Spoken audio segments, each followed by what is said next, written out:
Nakakatawa at parang nakakaawa itong proclamation of senatorial candidates ng PDP laban na pinungunahan ni former President Duterte.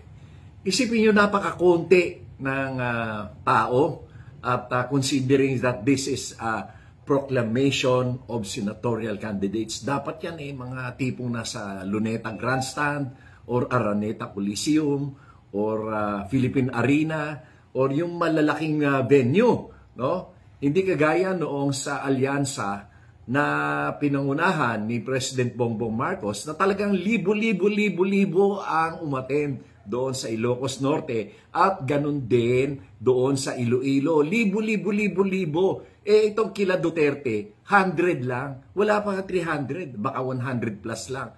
At karamihan dyan ay mga paid vloggers at mga supporters na sila-sila lang rin. This will reflect also why maisog rallies in all the parts of the country, yung lahat ng mga maisog rallies nila ay konting-konti lang umaattend. Kasi nga, wala naman talagang suporta, walang tao ang mga Duterte.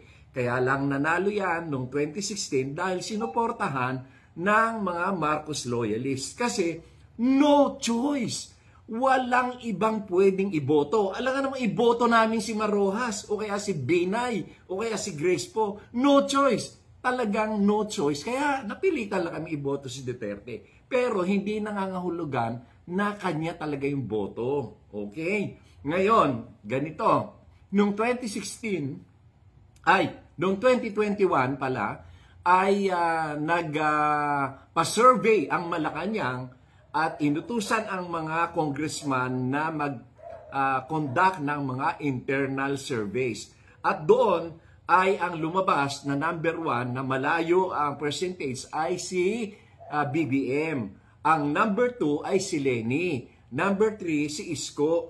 Number 4 lang si Sara. Kaya nga hindi siya nag-decide na tumakbo. Kasi nag-mayor na lang siya, nag-file siya ng mayor sa Davao kasi alam nila na talagang walang boto ang Duterte.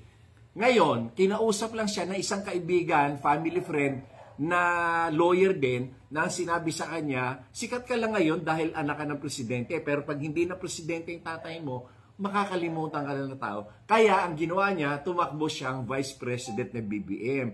Kasi nga, sure winner siya kung kay BBM. Yan ang totoo niya. Walang tao ang Duterte. Wala. Maswerte na maka 3 milyon yung mga yan.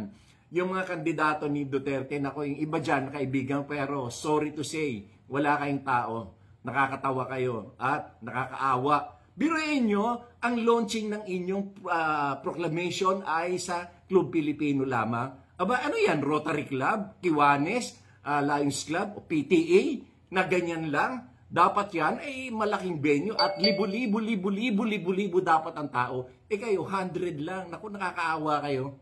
At wala kayong issue. Ang issue ni Duterte, bangag-bangag, adik-adik pa rin. Wala na yan. Hindi na yan pinapansin ng tao. Kaya nga yung mga maisog rallies nyo, walang nagpupunta kasi walang naniniwala sa inyo.